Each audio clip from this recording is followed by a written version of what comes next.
দেখেন একটা কথা বলি, যদি আমার বিয়ে করার ইচ্ছা থাকতো ওই খেলোয়াড়কে তাসকিনের কথাই আপনি বলছেন, তাহলে কিন্তু ওনার বিয়ে হওয়ার আগে থেকে ওনার সাথে আমার পরিচয় ছিল, আমি তাকে বিয়ে করতে পারতাম। বাট আমি আর ভাই একটা কথা হচ্ছে কি, এই যে মিষ্টি জান্নাত আর হলে জায়েদ খান, এই দুইটা হচ্ছে এক মাল। মানে এই দুইটা মালের এক ফুট লজ্জা শরম নাই ভাই। এরা ভিউর জন্য কিংবা ভিউর না, ভাইরাল এবং ট্রেন্ডিং এর সাথে যা ইচ্ছা তাই বলতে পারে, করতে পারে। জায়েদ খান তো ডিগবাজি দেয়, শুধু ফাপড়বাজি করে। আর এ হয়েছে আরেকজন ভাই, জায়েদ খানের মতো সেম চাপাবাজি করে। আমার মনে হয় কি এই জায়েদ খানের কাছ থেকে ট্রেন্ডিং নিয়ে আসছে যে ভাই আমি কিভাবে কি ট্রেন্ডিং এ থাকবো, আলোচনায় থাকবো, আমাকে একটু বলো। জায়েদ খান বলে দিয়েছে তুমি শুধু আবল মার্কা কথা বলবা, আবলামি সাবলামি করবা, এই সাংবাদিককে দেশের সামনে ইন্টারভিউ দিবা, পাগলের মতো মানে লজিক ছাড়া কথা বলবা, তাহলে তুমি দেখো ট্রেন্ডিং আছে। আর বাংলাদেশে ঠিক আছে রিক্সা আর সাংবাদিক এই দুইটার কোনোদিনও অভাব হবে না। ঠিক আছে, রিক্সা রিক্সা রিক্সাওয়ালারা যাত্রী খুঁজে পায় না, আর সাংবাদিকরা খবর খুঁজে পায় না। এই জন্য টিকটকার, কাপল ব্লগার, তারপরে এই যে সমস্ত কি বলবো, এই সমস্ত লোকের কাছে যায়। নাইলে ভাই খবর কি এত অভাব আছে, এই সমস্ত আলসালের নিউজ করতে যাইতে হবে। এ হাইগে দিল, এ মুই দিল, এই করছে, এই হেন করছে, কেন ভাই এইগুলো কেন করা লাগবে আমি বুঝি না। কোনো সেলিব্রিটিকে মানে বিয়ে করতে চাইনি কখনো, এখনো ওইভাবে চাই না। তার এখন 3টা সন্তান আছে, তাকে আমি কেন এখন বিয়ে করতে যাব? সে আমার খুব ভালো friend, good relation, good understanding, কথা হয়, দেখা হয়, অতটুকুই বেটার। আরে এই যে কইলো যে তাসকিনে বিয়ে করার কথা, ভাই তাসকিন কি এর মতো চষে? হ্যাঁ, এগুলোর কি চষে? আমি বুঝি না ভাই, মানে কেমনি কি এই যে ফাপড়বাজ, এ তো জায়েদ খানের চেয়ে বড় ফাপড়বাজ। আমার মনে হইতেছে কি এর জায়েদ খান আর হিরো আলম রে, এই তিনটের একখানে ছেড়ে দেওয়ার দরকার।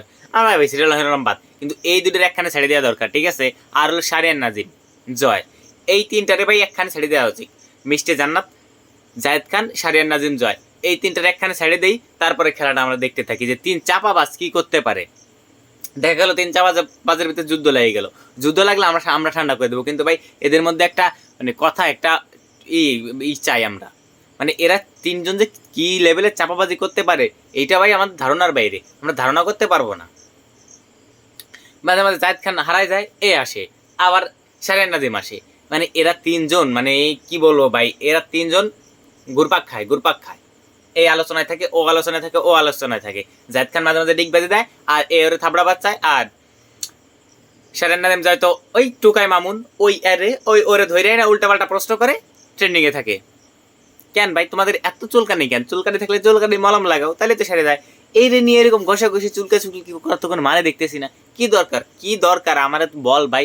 তো তোরা তো তুই নিজের লাইফে ভালো আছিস, কেন আমাদের মাথাটা খাইতেছিস পাবলিকের, মানে এই যে সামাজিক যোগাযোগ মাধ্যমের পুন্দাবন্দি কেন করিস? এই যে সামাজিক যোগাযোগ মাধ্যম এটার গোষ্ঠী দিতেছিস কেন তোরা ভাই? তোরা কি একটু ভালো ভাই মানুষ ইন্টারনেট ইউজ করতে দিবি না? তোদের কামড়া কামড়ি, মামুন লালার কামড়া কামড়ি, এর লিঙ্ক ওর লিঙ্ক, বাংলাদেশে এত কিছু আসে করতে ভাই।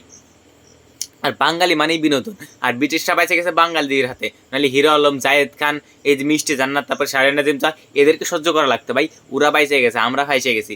মানে সবচেয়ে বড় ভুল হলো বাংলাদেশে জন্ম নেওয়া। আর জন্ম নিয়েছে ঠিক আছে, কিন্তু এদের মতো লোকদের দেখা, এদের মতো লোকেদের অত্যাচার সহ্য করা। কোনো একটা গান ভাইরাল হইলে হিরো আলম তারে খাইয়ে দেয়। মানে ভাই কেন এইগুলো কেন করতে হবে ভাই?